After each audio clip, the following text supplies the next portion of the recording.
পবিত্র মসজিদে নববী হযরত মুহাম্মদ সাল্লাল্লাহু আলাইহি ওয়াসাল্লাম কর্তৃক প্রতিষ্ঠিত মসজিদ, যা বর্তমান সৌদি আরবের মদিনায় অবস্থিত। গুরুত্বের দিক থেকে মসজিদুল হারামের পরই মসজিদে নববীর স্থান। হযরত মুহাম্মদ সাল্লাল্লাহু আলাইহি ওয়াসাল্লাম হিজরত করে মদিনায় আসার পর এই মসজিদ নির্মিত হয়।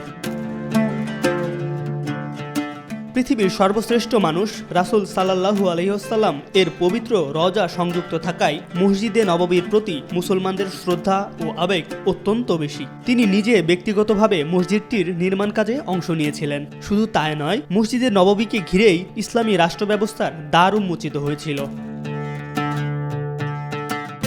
৬২২ সালে মক্কা থেকে ৮ দিনের দীর্ঘ যাত্রার পর মদিনার উপকণ্ঠ কুবা নামক স্থানে এসে অবতরণ করেন হযরত মুহাম্মদ সাল্লাল্লাহু আলাইহি ওয়াসাল্লাম। কয়েকদিন পরেই শুরু হয় মসজিদের নির্মাণ কাজ। ৬২৩ সালের মাঝামাঝি পর্যন্ত প্রায় ৭ মাস সময় লাগে কাজ শেষ হতে।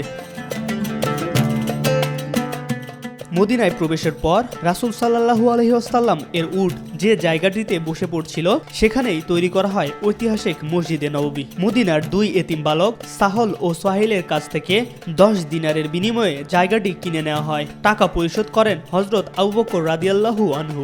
জমির ছোট এক অংশে রাসূল সাল্লাল্লাহু আলাইহি ওয়াসাল্লাম এর ঘর এবং বাকি অংশ জুড়ে তৈরি করা হয় মসজিদ। অতঃপর সপ্তম হিজরিতে খাইবার যুদ্ধের পর রাসূল সাল্লাল্লাহু আলাইহি ওয়াসাল্লাম মসজিদটিকে প্রস্থে 40 হাত এবং দৈর্ঘ্যে 30 হাত সম্প্রসারণ করেন। এতে মসজিদটি 2500 বর্গমিটারের একটি বর্গাকার গৃহে পরিণত হয়। এরপর ইতিহাসের বিভিন্ন বাঁকে মসজিদে নববীকে সংস্কার ও সম্প্রসারণ করা হয়েছে।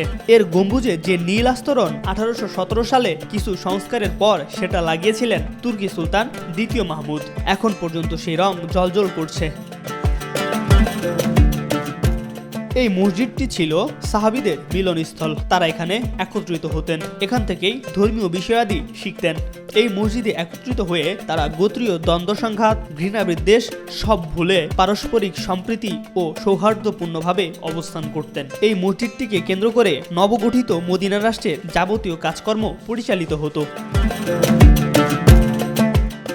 এই মসজিদের অবস্থান ছিল একটি সংসদের মতো। এতে মজলিসে শুরা এবং মজলিসে এন্তেজামিয়ার অধিবেশন বসত।